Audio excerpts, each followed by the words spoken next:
आज इस वीडियो में हम प्रश्नावली 11.4 के क्वेश्चन सॉल्व करेंगे। तो चलिए शुरू करते हैं। क्वेश्चन 1 है, एक बगीचा 90 मीटर लंबा और 75 मीटर चौड़ा है। इसके बाहर चारों ओर एक 5 मीटर चौड़ा पथ बनाना है। पथ का क्षेत्रफल ज्ञात कीजिए। बगीचे का क्षेत्रफल हेक्टेयर में भी ज्ञात कीजिए। देखिए, एक बगीचा है जो 90 मीटर लंबा है और 75 मीटर चौड़ा है। यहाँ पे मैंने एक बगीचा लिया है EFGH जो कि 90 मीटर लंबा है और 75 मीटर चौड़ा है। इसके बाहर 5 मीटर चौड़ा पथ, मतलब ये जो है ये 5 मीटर है,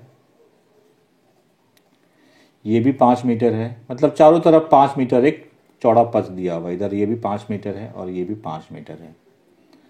तो कह रहा है ये जो पथ है इसका क्षेत्रफल निकालना है, मतलब कि आपको ये जो सॉलिड पोर्शन बना रहा हूं मैं, इस पूरे का क्षेत्रफल निकालना होगा। इस पूरे का आपको क्षेत्रफल निकालना है। देखिए, अगर मैं इस बड़े वाले आयत में ABCD में EFGH के क्षेत्रफल को माइनस कर दूं तो हमारा काम हो जाएगा, ठीक है। लेकिन एक दिक्कत है, दिक्कत ये है कि हमें इसकी जो EF अंदर वाला आयत है उसकी तो लंबाई चौड़ाई पता है, लेकिन बाहर वाले की नहीं पता है। तो पता करते हैं। देखिए, ये पूरा 90 है, कह रहा है कि ये 5 मीटर चौड़ा है, ये 5 है और ये भी 5 है। अगर ये पूरा 90 है, ये 5 तो 95, ये 5 तो 100, ये पूरा कितना हो गया? 100 मीटर हो गया। तो बड़े वाले की लंबाई निकल गई। अब चौड़ाई निकालते हैं। कह रहा है चौड़ाई 75 मीटर है, ये 75 है, तो ये क्या 5 और इधर ये भी 5, तो 75 5 80, 80 5 85, तो ये हो गया 85 मीटर। अब हमारा काम हो गया। तो बड़े वाले आयत के क्षेत्रफल में हम छोटे वाले, मतलब जो पार्क का क्षेत्रफल है, जो बगीचे का क्षेत्रफल है, वो घटा देंगे तो हमें जो सॉलिड पोर्शन है रास्ते का क्षेत्रफल मिल जाएगा। तो पथ का क्षेत्रफल बराबर आयत ABCD का क्षेत्रफल बड़े वाले का माइनस आयत EFGH का क्षेत्रफल। तो निकालिए। तो ABCD की लंबाई कितनी है? 100 मीटर, 100 मीटर, चौड़ाई 85 मीटर। EFGH इसकी लंबाई कितनी है? 90 मीटर और चौड़ाई 75 मीटर। तो इसको गुना करेंगे कितना हो जाएगा? 8500 मीटर स्क्वायर माइनस 90 को 75 से गुना कीजिए। 90 मीटर को 75 मीटर से गुना करेंगे तो ये आएगा 6750 मीटर स्क्वायर। इन दोनों को माइनस करने पे आता है 1750 मीटर स्क्वायर। तो ये जो रास्ता था चारों तरफ उसका क्षेत्रफल कितना है? 1750 मीटर स्क्वायर। ये तो निकल गया। एक पार्ट और भी है, बगीचे का क्षेत्रफल हेक्टेयर में भी ज्ञात करें। बगीचा कौन सा था? EFGH बगीचा है, उसका क्षेत्रफल कितना आया है? 6750। तो इसको हमें हेक्टेयर में ज्ञात करना है, ठीक है। देखिए, 10,000 मीटर स्क्वायर होता है 1 हेक्टेयर और बगीचे का क्षेत्रफल कितना है? 6750 मीटर स्क्वायर। तो निकालते हैं 6750 मीटर स्क्वायर कितना हेक्टेयर होगा। इसको इससे गुना करेंगे और इससे भाग दे देंगे। तो 6750 गुना 1 बटे 10,000। तो 0 0 कटा। अब यहाँ पे 3 जीरो है, ठीक है। तो दशमलव 3 अंक पहले चला जाएगा, 1 2 3, मतलब 6 के पहले दशमलव आएगा। तो 0.675 हेक्टेयर। तो जो बगीचा है उसका क्षेत्रफल हेक्टेयर में आएगा 0.675। 125 मीटर लंबाई और 65 मीटर चौड़ाई वाले एक आयताकार पार्क के चारों ओर बाहर एक 3 मीटर चौड़ा एक पथ बना हुआ है। पथ का क्षेत्रफल ज्ञात कीजिए। देखिए, एक आयताकार पार्क है, ABCD यहाँ पे एक आयताकार पार्क है। इस पार्क की लंबाई 125 मीटर है और चौड़ाई 65 मीटर है, ठीक है। ये जो चौड़ाई है 65 मीटर है और चारों ओर 3 मीटर चौड़ा पथ है, मतलब कि 3 मीटर ये है, मतलब चारों तरफ ये सारा 3 मीटर है, ठीक है। ये भी 3 मीटर है, ये भी 3 मीटर है। कह रहा है कि इसका ये जो पाथ बना हुआ है, जो रास्ता बना हुआ है, इसका क्षेत्रफल निकालना है। तो कुछ नहीं करना है, बड़े वाले आयत में छोटा वाला आयत जो पार्क है उसका क्षेत्रफल घटा दीजिए, आपको रास्ते का क्षेत्रफल मिल जाएगा। तो हम लिखेंगे यहाँ पे पथ का क्षेत्रफल बराबर आयत EFGH का क्षेत्रफल। लिखिए आयत EFGH का क्षेत्रफल, ठीक है, माइनस आयत ABCD जो आयताकार पार्क है ABCD का क्षेत्रफल, ठीक है। आयत का क्षेत्रफल क्या होता है? लंबाई गुना चौड़ाई, तो इसको मैं लिखता हूँ L गुना B। बड़े वाले के लिए मैं बड़ा L बड़ा B यूज़ कर रहा हूँ, माइनस इसके लिए मैं छोटा लंबा L और ये B। L लंबाई है, B चौड़ाई है, ठीक है। अब देखिए, अब बड़े वाली की लंबाई हमें पता नहीं है, ये 125 है, इस तरफ 3 है और इस तरफ भी 3 है, तो ये पूरा 125 जोड़ 3 128 और जोड़ 3 131, तो ये लंबाई कितनी होगी बड़े वाले आयत की? 131 मीटर, ठीक है। चौड़ाई ये पूरा 65 मीटर है, ठीक है। इधर 3 इधर 3, तो 65 प्लस 3 68, 68 प्लस 3 71, मतलब ये जो चौड़ाई है ये 71 मीटर है, और इसकी तो दी हुई है ही हमारे पास, ठीक है। ये क्या होगा इस केस में? लंबाई जो है 131 मीटर है, लिखिए 131 मीटर गुना चौड़ाई है 71 मीटर, घटाओ जो आयताकार पार्क है इसकी चौड़ाई 125 मीटर है, तो 125 मीटर गुना और चौड़ाई है 65 मीटर, 65 मीटर। 131 को 71 से गुना करेंगे, ये आएगा 9301 मीटर स्क्वायर, माइनस 125 को 65 से गुना करेंगे तो ये आएगा 8125 मीटर स्क्वायर। दोनों को घटा दीजिए, घटाने पे आएगा ये 1176 मीटर स्क्वायर। तो हमें सिर्फ ये निकालना था पथ का क्षेत्रफल, निकल गया 1176 metre square. Exactly same question है जैसा क्वेश्चन 1 था, वैसा ही क्वेश्चन भी है। लंबे और 5 सेंटीमीटर चौड़े गत्ते पर एक चित्र की पेंटिंग इस प्रकार बनाई गई है, इसकी प्रत्येक भुजाओं के अनुदिश 1.5 सेंटीमीटर चौड़ा हाशिया छोड़ा गया है। हाशिए का कुल क्षेत्रफल ज्ञात कीजिए। देखिए, एक गत्ता है जिसकी लंबाई 8 सेंटीमीटर और चौड़ाई 5 सेंटीमीटर है। इस चित्र में ABCD वो गत्ता है, लंबाई 8 सेंटीमीटर है, चौड़ाई 5 सेंटीमीटर है, ठीक है।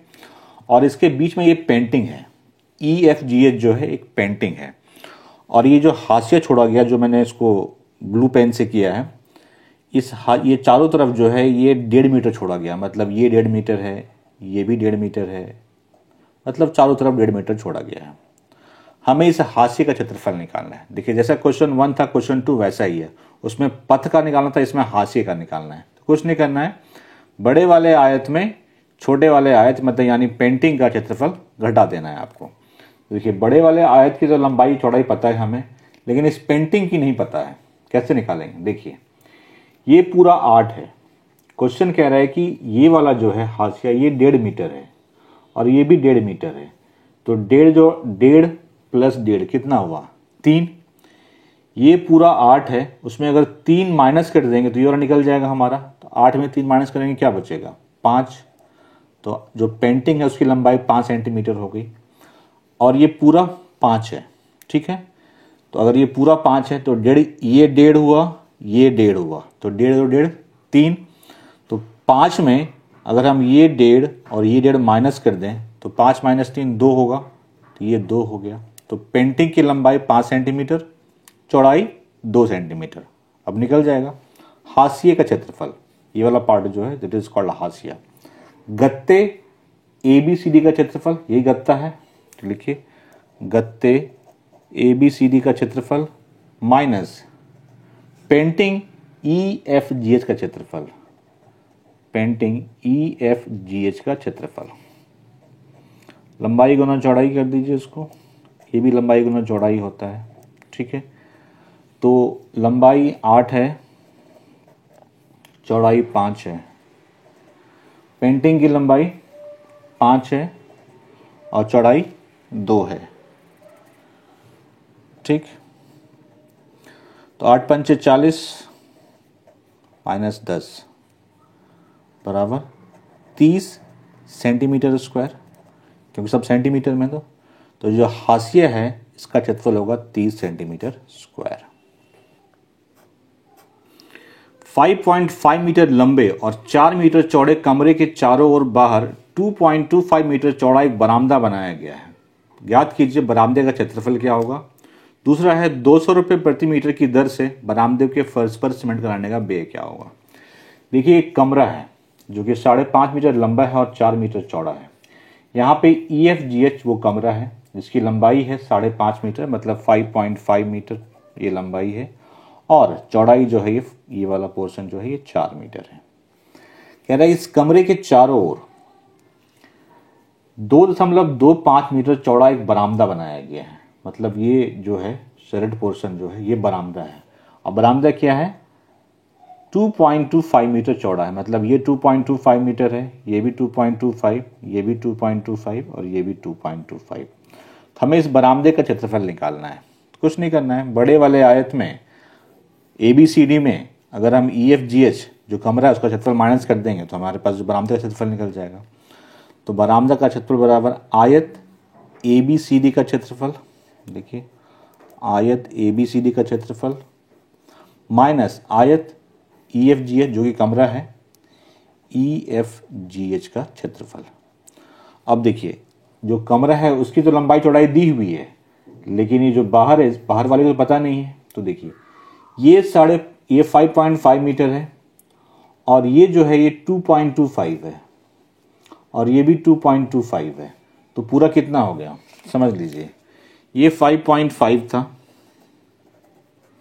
इस तरफ 2.25 है और इस तरफ भी 2.25 है। 5.5 इन दोनों को अगर आप जोड़ेंगे तो ये 4.5 हो जाएगा, पूरा जोड़ेंगे तो ये 10 आ जाएगा। मतलब ये पूरा कितना हो गया 10। मतलब ये वाला जो है AB जो है लंबाई जो है ये 10 मीटर हो गई। चौड़ाई निकालनी है, ये 4 मीटर है, दो ये 2.25 इधर है, 2.25 इधर है। 2.25 को ऐड करेंगे 2 बार, जोड़ेंगे 2 बार तो वो 4.5 आता है, 4.5 आता है। 4.5 प्लस 4 कितना होगा 8.5। तो ये पूरा कितना है 8.5। अब हमारा काम हो गया। दोनों आयत की लंबाई चौड़ाई पता है हमें, तो बड़े वाले के लिए हम कैपिटल भी यूज़ करते हैं, छोटे वाले के लिए हम स्मॉल भी यूज़ कर रहे हैं। बड़े वाली लंबाई कितनी है 10, चौड़ाई कितनी है 85। छोटे वाले की लंबाई कितनी है 5.5 और चौड़ाई कितनी है 4। ठीक है 50, ये 8.5 आई थिंक, हाँ 8.5 है। देखिए 8.5 को 10 से अगर आप गुना करेंगे आप तो 85 आएगा। ठीक है, और 5.5 को 4 से करेंगे तो ये 22 आएगा, 22। तो 85 माइनस 22 63 मीटर स्क्वायर, क्योंकि सब में मीटर है तो मीटर होगा 63 मीटर स्क्वायर। ये हो गया, ये जो बरामदा है सैलिड पोर्शन उसका क्षेत्रफल निकल गया। सेकंड पार्ट कहता है कि 200 रुपये प्रति मीटर की दर से बरामदे के फर्श पर सीमेंट कराने का व्यय क्या होगा। देखिए मैं दूसरा यहां पे कर दे रहा हूं। 1 मीटर स्क्वायर सीमेंट कराने का व्यय जो है वो है ₹200। कह रहा है कि 63 मीटर स्क्वायर पे सीमेंट कराने का व्यय क्या होगा। इससे गुना कर देंगे तो 63 गुना 200, 63 को 2 से करेंगे तो 126 आता है, 2 0 है, तो 12,600 रुपये। तो उस बरामदे में सीमेंट कराने का व्यय जो आएगा वो आएगा 12,600 रुपये। सारे क्वेश्चन एक ही टाइप के हैं। 30 मीटर भुजा वाले एक वर्गाकार बगीचे की परिसीमा से लगा भीतर की ओर 1 मीटर चौड़ा पथ बना हुआ है। ज्ञात कीजिए पथ का क्षेत्रफल क्या होगा। दूसरा है 40 रुपये प्रति मीटर की दर से बगीचे के शेष भाग पर घास लगवाने का व्यय क्या है। देखिए एक वर्गाकार बगीचा है जिसकी भुजा 30 मीटर है।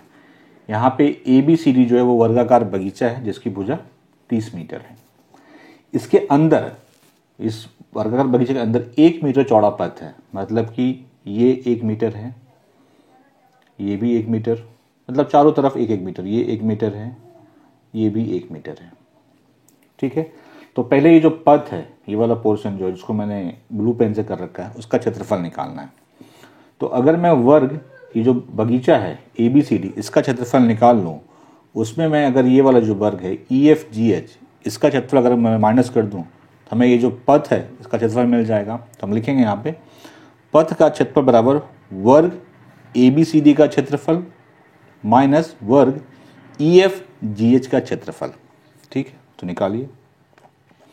वर्ग का क्षेत्रफल भुजा स्क्वायर होता है, तो ABCD की भुजा, इस वर्ग की भुजा क्या है 30 मीटर, तो 30 मीटर का स्क्वायर। अब इसकी भुजा तो पता नहीं है हमें, देखिए इसको निकालना पड़ेगा। देखिए ये पूरा 30 है, ये 1 है, ये 1 है, मतलब 1 + 1 2। तो 30 में अगर 2 घटा देंगे तो हम EF मिल जाएगा। तो 30 में 2 घटाएंगे कितना होगा 28। तो ये क्या है 28 है, 28 मीटर है। ठीक है, तो वर्ग EFGH की जो भुजा है वो 28 मीटर आ गई। तो क्षेत्रफल कितना होगा 28 मीटर स्क्वायर, क्योंकि वर्ग का क्षेत्रफल होता है भुजा स्क्वायर। 30 का स्क्वायर करेंगे तो 900 आएगा, 30 का वर्ग करेंगे तो 900 मीटर स्क्वायर आएगा, और 28 का वर्ग करेंगे तो 784 आएगा मीटर स्क्वायर। इसको घटाने पे आएगा आपका 116 मीटर स्क्वायर। तो पहला पार्ट तो निकल गया जो पथ का क्षेत्रफल था। अब कहता है 40 रुपये प्रति मीटर की दर से बगीचे के शेष भाग पर घास लगवाने का व्यय। देखिए ये तो रास्ता है, तो रास्ता पे घास नहीं लगाना है, इस पे लगाना है। ये वाला जो पार्ट है मतलब EFGH का जो क्षेत्रफल है इस पे घास लगाना है। तो ये तो हमें पता है, इसका क्षेत्रफल कितना है 784, वर्ग EFGH का क्षेत्रफल है 784। इस पे हमें घास लगाना है और उसका व्यय निकालना है। क्षेत्रफल है 784 और 1 मीटर स्क्वायर पे घास लगाने का व्यय जो है वो 40। तो इस पे इतने पे कितना होगा 784 मीटर स्क्वायर पे घास लगाने का। इसको इससे गुना कर देंगे, 784 गुना 40, गुना कीजिए। गुना करने पे ये आएगा 31,360 रुपीज़ 31,360। तो EFGH में घास लगाने का जो व्यय आएगा वो आएगा 31,360। ये था सेकेंड पार्ट। 700 मीटर लंबे और 300 मीटर चौड़े एक आयताकार पार्क के मध्य से होकर जाते 10 मीटर चौड़े 2 पथ बने हुए हैं जो एक दूसरे को परस्पर लंब और चौपड़ के आकार के हैं। इनमें से प्रत्येक पथ का क्षेत्रफल ज्ञात कीजिए तथा पार्क की भुजाओं को छोड़कर पार्क के शेष भाग का भी क्षेत्रफल ज्ञात कीजिए और उत्तर को हेक्टेयर में दीजिए। देखिए एक पार्क है जो 700 मीटर लंबा है, मतलब यहाँ पे ये एक पार्क है, ठीक है, जो कि 700 मीटर लंबा है और 300 मीटर चौड़ा है, और इसके बीच से रास्ते गए हैं। एक रास्ता ये है जो कि 10 मीटर चौड़ा है, मतलब ये 10 मीटर है, और दूसरा रास्ता ये है, ये भी 10 मीटर चौड़ा है, मतलब ये 10 है। ठीक है, तो पहला है कि इन दोनों रास्ते का क्षेत्रफल क्या होगा वो बताना है। ठीक है, तो पहला रास्ता है ABCD, मैंने नाम दे रखा है, तो इसका क्षेत्रफल निकाल लेते हैं। फिर हम निकाल लेते हैं दूसरे रास्ते EF, ये मैंने नाम दिया है EFGH का क्षेत्रफल। तो दोनों रास्तों का क्षेत्रफल निकल जाएगा। लेकिन एक चीज़ यहाँ पे नोटिस कीजिए, अगर इन दोनों के क्षेत्रफल को जोड़ेंगे तो ये पार्ट जो है, ये पार्ट तो 2 बार आ जाएगा, एक बार इस केस में आ जाएगा, एक बार इस केस में आ जाएगा। हमें तो एक बार ही लेना है, तो ये जो PQRS है इसको एक बार हम घटा देंगे, माइनस कर देंगे, निकालते हैं। तो दोनों पथों का क्षेत्रफल, इसका और इसका, तो क्या होगा आयत ABCD का क्षेत्रफल प्लस आयत EFGH का क्षेत्रफल, और उसमें ये जो वर्ग आ रहा है PQRS, इसका क्षेत्रफल घटाना है। ठीक, तो लिखेंगे दोनों पथों का क्षेत्रफल बराबर पथ ABCD का क्षेत्रफल प्लस पथ EFGH का क्षेत्रफल घटाओ PQRS का क्षेत्रफल। तो पहले निकालते हैं ABCD का क्षेत्रफल। तो लंबाई गुना चौड़ाई, तो देखिए लंबाई कितनी है 700 मीटर, 700 मीटर, ये 700 देवी 700, चौड़ाई कितनी है 10 मीटर। तो कितना होगा पथ ABCD का क्षेत्रफल 700 गुना 10 प्लस पथ EFGH का क्षेत्रफल EFGH। इस केस में लंबाई क्या है, देखिए ये 10 मीटर और ये पूरा क्या है 300 मीटर, तो 10 गुना 300। अब हम आते हैं PQR के क्षेत्रफल पे। देखिए ये 10 है तो ये भी 10, ये 10, तो ये मतलब कि ये पूरा जो है एक वर्ग है जिसकी भुजा 10 मीटर है, तो वर्ग का क्षेत्रफल क्या होता है? भुजा का स्क्वायर, तो 10 मीटर, 10 का स्क्वायर हो जाएगा। सॉल्व कीजिए। 700 गुना 10 7000 प्लस 300 गुना 10 3000 माइनस 10 स्क्वायर, 10 का वर्ग कितना हो गया? 7000 प्लस 3000 10,000, 10,000 में 1000 घटाएंगे, क्या बचेगा आपको? 9900 मीटर स्क्वायर, अभी सब मीटर में है, तो ये तो हमें मीटर स्क्वायर में, हमें इसको हेक्टेयर में बदलना है, तो बदल देते हैं। देखिए, जैसा कि हम जानते हैं कि 10,000 मीटर स्क्वायर होता है 1 हेक्टेयर, तो 9900 मीटर स्क्वायर कितना होगा? इसको इससे गुना करेंगे और इससे भाग दे देंगे। तो लिखिए 9900 को अगर 1 से गुना करेंगे कोई फ़र्क नहीं पड़ेगा, नीचे 10,000 आपको भाग देना है। 1 2 3 4, ठीक है। ये 2 जीरो कट गया, बचा क्या? 99। यहाँ पे 2 जीरो है तो 0.2 अंक पहले आ जाएगा, तो पहला अंक ये पहला अंक है, दूसरा अंक ये, मतलब कि 0.99 हेक्टेयर। तो ये कितना हेक्टेयर है? 0.99 हेक्टेयर। क्लियर हो गया? अब कहता है कि पार्क के शेष भाग का क्षेत्रफल, मतलब रास्ते को छोड़ करके पार्क का क्षेत्रफल। तो पार्क के शेष भाग का क्षेत्रफल क्या होगा? तो इस पार्क के क्षेत्रफल में ये जो दोनों पथों का क्षेत्रफल निकाला है हमने, उसको घटा देंगे हम। तो पार्क का क्षेत्रफल क्या होगा? लंबाई 700 मीटर है, चौड़ाई 300 मीटर है, तो पार्क का क्षेत्रफल 700 गुना 300 माइनस दोनों पथों का क्षेत्रफल कितना आया था? 9900, ठीक है। ये करेंगे तो 7 या 21 21 1 2 3 4 माइनस 9900, मतलब 9900। इसको माइनस कीजिए, कितना आएगा? ये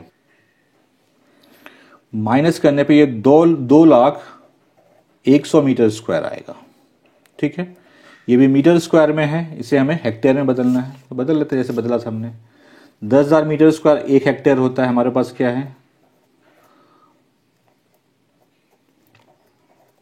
मीटर स्क्वायर।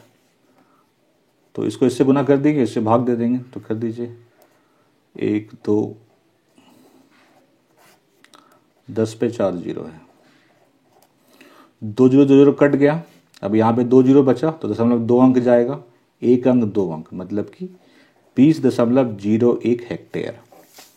तो ये कितना हो जाएगा? 20.01 हेक्टेयर। सॉल्व हो गया। लंबाई और 60 मीटर चौड़ाई वाले एक आयताकार मैदान में 2 पथ बनाए गए हैं जो भुजाओं के समांतर हैं, एक दूसरे को लंबवत काटते हैं और मैदान के मध्य से होकर निकलते हैं। यदि प्रत्येक पथ की चौड़ाई 3 मीटर हो तो ज्ञात कीजिए पथों द्वारा आच्छादित क्षेत्रफल, मतलब दोनों पथों का क्षेत्रफल निकालना है। दूसरा है 110 रुपये प्रति मीटर की दर से पथ बनाने का व्यय। देखिए, यहाँ पे एक आयताकार मैदान है, ये आयताकार मैदान है, इसके बीच में 2 पथ हैं। एक पथ है ये ABCD और दूसरा पथ है EFGH, जैसा क्वेश्चन 6 में था, ठीक है। और ये जो पथ का चौड़ाई है वो 3 मीटर है। तो हमें निकालना है पहले दोनों पथों का क्षेत्रफल क्या होगा, सेम ही रहेगा। तो ABCD का क्षेत्रफल निकाल लेते हैं और उसमें हम EFGH का जोड़ देते हैं और इस वाले को घटा देते हैं। तो पहले निकालते हैं पथ, दोनों पथों का क्षेत्रफल बराबर ये हो गया। तो पथ ABCD का क्षेत्रफल, लंबाई कितनी है? 90 मीटर, तो ये भी 90, चौड़ाई कितनी है? 3 मीटर, तो लिखिए 90 गुना 3 प्लस पथ EFGH का क्षेत्रफल, ये कितना है? ये पूरा 60, तो ये भी 60, और ये चौड़ाई कितनी है? 3 मीटर, ये भी, ठीक है। तो 60 गुना 3 माइनस PQR का क्षेत्रफल, ये 3, मतलब ये PQRS जो है एक वर्ग है 3 मीटर भुजा वाला। तो भुजा का वर्ग तो होता है भुजा का स्क्वायर, तो 3 का स्क्वायर। 90 को 3 से करेंगे 270 आएगा, 180 9 जोड़िए 0 8 7 15, 450 में 9 घटाएंगे तो मिलेगा आपको 441 मीटर स्क्वायर, ठीक है। तो पथों द्वारा, ये जो पहला पार्ट था, पहला पार्ट का आंसर ये है, पथों द्वारा आच्छादित क्षेत्रफल होगा 441। अब व्यय निकालना है। देखिए, सेकंड पार्ट में कह रहे हैं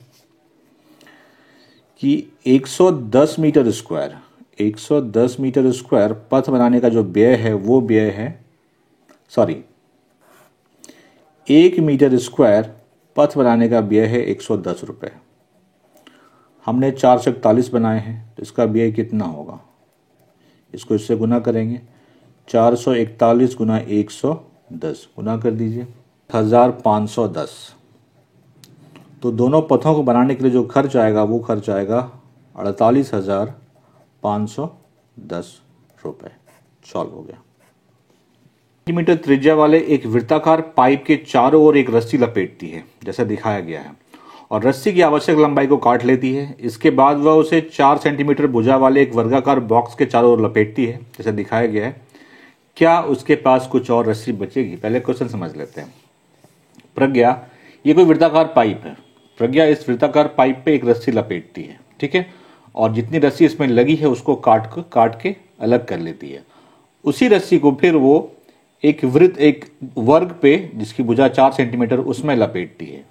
तो कहती है कि इसमें लपेटने के बाद कुछ रस्सी बचेगी क्या? तो चलिए सॉल्व करते हैं। पहले हम निकालते हैं कि कितनी रस्सी लपेटी गई है। इस पाइप की त्रिज्या हमें दी हुई है 4 सेंटीमीटर, तो रस्सी कितनी लगेगी? जितनी इसकी परिधि होगी। तो पहले इसकी परिधि निकाल देते हैं। वृत्ताकार पाइप की त्रिज्या हमें दी हुई है 4 सेंटीमीटर, लिख लीजिए 4 सेंटीमीटर। पाइप के चारों ओर लपेटी गई रस्सी, कितनी रस्सी लपेटी जाएगी इसमें? जितने इसकी पाइप की परिधि होगी। तो परिधि क्या होगी? 2 पाई आर। वृत्ताकार है तो 2 पाई आर। तो 2 पाई का मान हमें 3.14 लेना है और आर जो है वो 4 है। 4 2 अगर ये 4 को 2 से करेंगे 8, 8 को 3.14 से करेंगे तो ये आएगा 2512। आप गुना करके देख सकते हैं। 0.2 अंक पहले है तो यहाँ लगा दीजिए 25.12 सेंटीमीटर। तो जो रस्सी है उसके पास उसकी लंबाई है 25.12 सेंटीमीटर। दशमलव के बाद आपको जो अंक बोलना है वो सिंगल बोलना है। 25.12 नहीं बोल सकते, इसको हम बोलेंगे 25.12। अब ये रस्सी को वो अलग कर लेती है और इस रस्सी को वो 4 सेंटीमीटर वाले वर्ग पे, मतलब ये जो वर्ग है इस पे लपेटती है, ठीक है। तो इसमें कितनी रस्सी लपेटी गई है? तो रस्सी की लंबाई उतनी ही होगी जितना इस वर्ग का परिमाप होगा। तो देखिए वर्गाकार बॉक्स के चारों ओर लपेटी गई रस्सी कितनी होगी? जितना उसका परिमाप होगा। तो वर्ग का परिमाप क्या होता है? 4 गुना भुजा, और भुजा हमें यहां पे 4 दिया हुआ है तो 4 गुना 4 मतलब 16 सेंटीमीटर। तो जो इस वर्ग पे लपेटी गई रस्सी है उसकी लंबाई कितनी है? 16 सेंटीमीटर। और रस्सी की कुल लंबाई कितनी थी? 25.12। तो रस्सी बचेगी, ऑफ कोर्स बचेगी, क्योंकि ये बड़ा है ये छोटा नंबर है। तो कितनी बचेगी? तो इसको इसमें से घटा देंगे हम। तो लिखेंगे शेष रस्सी बराबर पाइप की ओर चारों ओर लपेटी गई रस्सी घटाओ वर्गाकार बॉक्स के चारों ओर लपेटी गई रस्सी। तो पाइप के चारों ओर लपेटी गई रस्सी है 25.12 और वर्गाकार बॉक्स के चारों ओर लपेटी गई रस्सी है 16। इसमें इसको माइनस करेंगे तो बचेगा आपको 9.12 सेंटीमीटर। तो इतनी रस्सी बच जाएगी, 9.12 सेंटीमीटर। संलग्न आकृति एक आयताकार पार्क के मध्य में एक वृत्ताकार फूलों की क्यारी को दर्शाती है। ये आकृति दी हुई है, ये आयताकार पार्क है और इसके मध्य में एक फूलों की क्यारी है, ठीक है। आपको पहले पार्ट में पूरे पार्क का क्षेत्रफल निकालना है। तो देखिए पार्क की लंबाई कितनी दी हुई है? 10 मीटर। तो लिखिए पार्क की लंबाई 10 मीटर। पार्क की चौड़ाई 5 मीटर है, 5 मीटर। तो पहला है पार्क का क्षेत्रफल। पार्क का क्षेत्रफल क्या होता है? लंबाई गुना चौड़ाई। तो लंबाई है 10 मीटर, चौड़ाई है 5 मीटर। 10 को 5 से गुना करेंगे 50 आएगा, मीटर गुना मीटर, मीटर का वर्ग हो गया। दूसरा है फूलों की क्यारी का क्षेत्रफल, इसका क्षेत्रफल। तो ये एक वृत्त है, इसकी त्रिज्या कितनी है? 2 मीटर। तो क्यारी की त्रिज्या 2 मीटर है। फूलों की क्यारी का क्षेत्रफल, क्यारी वृत्ताकार है तो पाई आर स्क्वायर। पाई का मान हमें 3.14 लेना है। आर कितना है? 2। तो 2 का स्क्वायर मतलब 3.14 गुना 4, ये होगा 1256 मीटर स्क्वायर, ठीक। 0.2 अंक पहले था तो वो 2 अंक पहले लगा दिए। तीसरा है फूलों की क्यारी को छोड़ करके पार्क के शेष भाग का क्षेत्रफल। मतलब कि इसमें से क्यारी के क्षेत्रफल को हटाना है, तो इस पार्क के क्षेत्रफल में हमें क्यारी के क्षेत्रफल को माइनस करना होगा, घटाना होगा। तो लिखेंगे हम पार्क के शेष भाग का क्षेत्रफल, पूरे पार्क का क्षेत्रफल घटाओ फूलों की क्यारी का क्षेत्रफल। तो पार्क का क्षेत्रफल है 50 मीटर स्क्वायर और फूलों की क्यारी का क्षेत्रफल है 12.56। ठीक है, 47.44 होगा। ये घटाने पे ये आएगा 37.44 मीटर स्क्वायर। तो ये जो बचा हुआ भाग है, ये भाग, इसका क्षेत्रफल हो गया 37.44 मीटर स्क्वायर। अब हमें इस क्यारी की परिधि निकालनी है। तो परिधि क्या होता है, 2πr 2 गुना 3.14 और त्रिज्या कितनी है 2, तो 4 को इससे करेंगे तो ये होगा 12.56 मीटर। तो सारे पार्ट सॉल्व हो गए, first second third fourth. Clear है। छायांकित भाग का क्षेत्रफल क्या ज्ञात कीजिए। ये दो आकृति दी हुई है, ये छायांकित भाग है, ये छायांकित भाग है इस चित्र में, और इसमें ये छायांकित भाग, इसका क्षेत्रफल निकालना है। देखिए ये पूरा एक आयत है, ठीक है। तो अगर हमें निकालना है क्षेत्रफल, ये छायांकित भाग है, तो अगर इस पूरे आयत के क्षेत्रफल में एक त्रिभुज ये बन रहा है, यहाँ पे त्रिभुज AEF या AFE, और दूसरा त्रिभुज ये बन रहा है CBE, इन दोनों का क्षेत्रफल माइनस कर देंगे तो हमें इसका निकल जाएगा। तो वही करते हैं, छायांकित भाग का क्षेत्रफल बराबर आयत ABCD का क्षेत्रफल। आयत की लंबाई दी हुई 18 सेंटीमीटर और चौड़ाई है 10 सेंटीमीटर, तो 18 गुना 10 माइनस त्रिभुज AFE का क्षेत्रफल, त्रिभुज AFE का क्षेत्रफल। देखिए आयत के सारे कोण समकोण होते हैं, तो ये 90 डिग्री है, तो यहाँ पे एक समकोण त्रिभुज बन रहा है, तो ये आधार हो जाएगा, ये ऊंचाई हो जाएगा। तो समकोण त्रिभुज का क्षेत्रफल क्या होता है, आधार गुना हाफ गुना आधार। आधार कितना है 10, किसी को आधार मान लीजिए, किसी को ऊंचाई, कोई दिक्कत नहीं है क्योंकि त्रिभुज समकोण है। माइनस, अब इसका निकालेंगे, ये भी एक समकोण त्रिभुज है, तो हाफ गुना आधार, 8 को आधार मान लीजिए, 10 को ऊंचाई मान लीजिए। 2 से ये 5 बार में कटा, 2 से ये 4 बार में कटा।